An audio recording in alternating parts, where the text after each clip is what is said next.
Now for our story. Nicholas Dorn, the young writer, had telephoned Aunt Mary the previous evening after he and Peggy Douglas, Aunt Mary's pretty niece, had decided that the date for their wedding should be the following week, as soon as arrangements could be made. He had asked Aunt Mary to meet him in Wakefield. Later, in the Brown Palace Hotel lobby, after Aunt Mary had told him the whole history of Peggy's relationship with Bill Meade, he had confessed he was deeply in love with Peggy, in spite of all his theories. After Aunt Mary left, Nicholas went up to his room, only to pace nervously up and down, unable to work.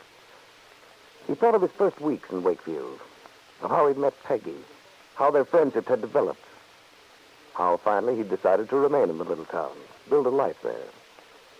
At first, Peggy had laughed at his theories about basing a marriage on comradeship rather than on love, but persuaded by his sincerity, she had finally decided he was right, had consented to the strange partnership. Then, last night, she declared that she wanted to go ahead immediately, that she felt marriage to Nicholas would be the only way for her to recover from the hurt she'd suffered through Bill Meade. Now... Now, Dorn, you're certainly a fine example of the smart, cynical young man about town. You and all your fancy theories. Good of her now. You're in love with Peggy, and that's that. More, she doesn't give a hoot about you, and you know it. She told you so. Thinks you're a nice guy. You big dope, have gone overboard. Can't sleep, can't eat. Well, you deserve it. You had to stick your neck out. Why didn't you go back to Hollywood when you were supposed to? You had to get this dream about a beautiful life in a vine-covered cottage with a pretty, sweet 19-year-old. Well, she doesn't love you, so take her like a man. But am I in love with Peggy? Is it just because Peggy's in love with this Meade guy? And I want something because I can't have it? No such luck. In love with a girl, let's face it. Huh? What are you going to do? Stand around here all night bemoaning your fate?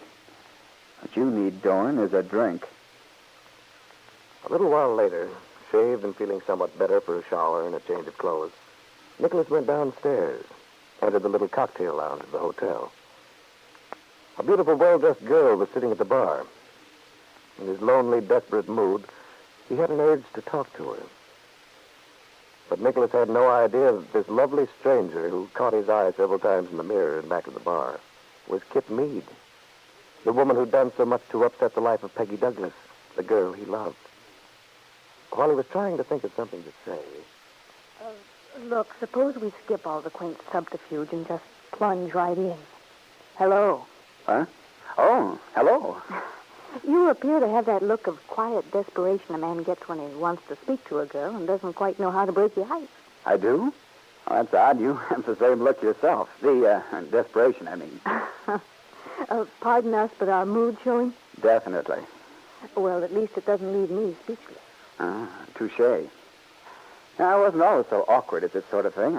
Just a bit out of practice. Oh, that's bad. You shouldn't let yourself get rusty. Suppose we were stranded on a desert island. You wouldn't have known what to say. Oh, in that case, I think I could have met the emergency somehow. Oh, you reassure me. I'm glad. You know, the real reason I decided to speak to you was merely a matter of self-defense. Self-defense? Well, I hope I don't look like the dangerous type. Oh, no.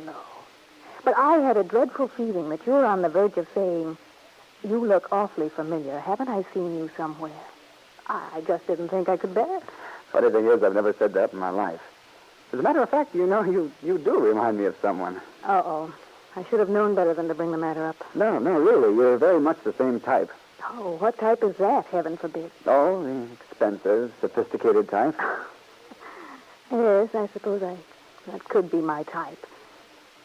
Is this creature you mentioned the reason for your hunted look at the moment? Far from it. I have other troubles. You mean other feminine troubles? I'm very helpful about other people's problems. You see, I have some myself. Good. Good? Well, certainly. Maybe we can exchange condolences. Look, if we're going to weep into our beers together, may I buy you a fresh one to weep into? Oh, that's nice of you. Under the circumstances, I accept. What'll it be? Well, I've been drinking champagne cocktails all evening. I wouldn't want to change. You see, that's what I mean. I can always tell a girl who drinks champagne cocktails. Oh, really? What are the signs? Wait, there are 2 more champagne cocktails.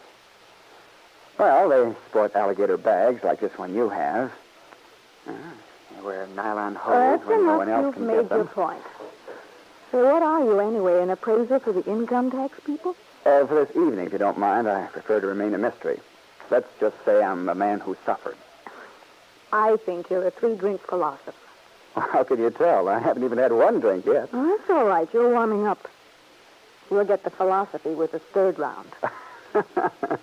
Maybe you're right at that. I do feel somewhat philosophical at the moment. All right, you can start now. Though it isn't really cricket, you know. If you're a 3-drink philosopher, it's hardly sporting to philosophize until you've consumed the quota. However, this one. Thanks. It's good of you. Well, go on. I'm all ears. There, you see? You're going to spoil everything. You said you suffered, and here you are, laughing riots. Oh, no. I'm laughing cynically. There's a difference.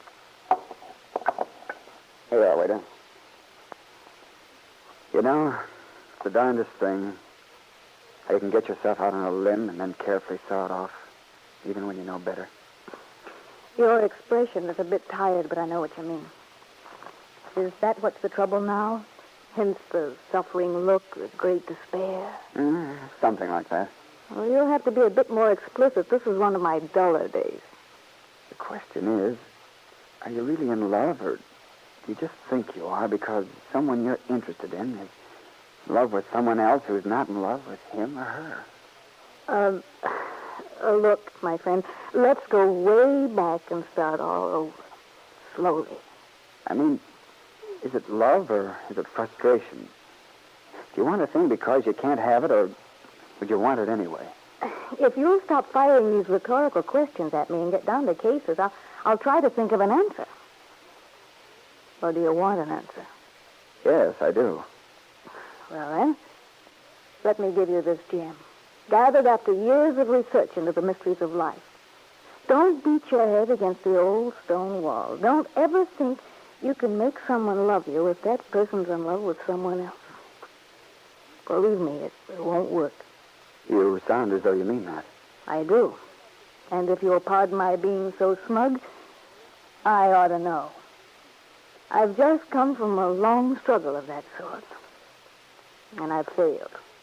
I'm sorry. Well, that's all right. I'm not asking for sympathy, really. I suppose I have it coming to me in a way. But I'd just like to tell you, for what it's worth, that if you're thinking of marrying someone, as I did, even though you know she's in love with someone else, you're making a terrific mistake. I suppose you're right. You can believe me, I am. I've tried it. I did everything I could. But you can't fight a thing like that. Funny thing is, I didn't believe in love. What? Yeah, I mean it. People get themselves all tangled up emotionally. What happens? It's a lot of grief to all concerned. Certainly. The worst of it is, it's like a fever. Once you've got it, you've got it. Of course, there's always the hope that it may wear off. Yeah. You don't want it to. That's the trouble. Well, if you're smart, take my word for it. If there's still any hope of escape, don't do it. Go away. Forget it. But don't gamble on changing another person's feeling for you. Nothing in the world can do that. Somehow, I think you know what you're talking about. I do. Only too well. You know, I think perhaps I'm going to take your advice. You will if you're smart, my friend. Well, here's to you. And to you. And so Nicholas Dorn, who loves Peggy Douglas, and Kitt Meade, who loves Bill, wish each other well. Kitt and Nicholas, neither aware of the other's identity, each thinking of the love between Bill Meade and Peggy Douglas. Nicholas, in this chance conversation, had admitted a fact which would be of vital interest to Kitt if she knew who he was. He admitted he was in love with a girl who was in love with Kitt's husband. On the other hand, Kitt, in attempting to persuade Nicholas to abandon a situation she insists is hopeless, was really talking against her own desires. For Kitt would like above everything to have Peggy Douglas safely married to Nicholas. Yes, Kitt. From your standpoint, you've certainly given the wrong advice.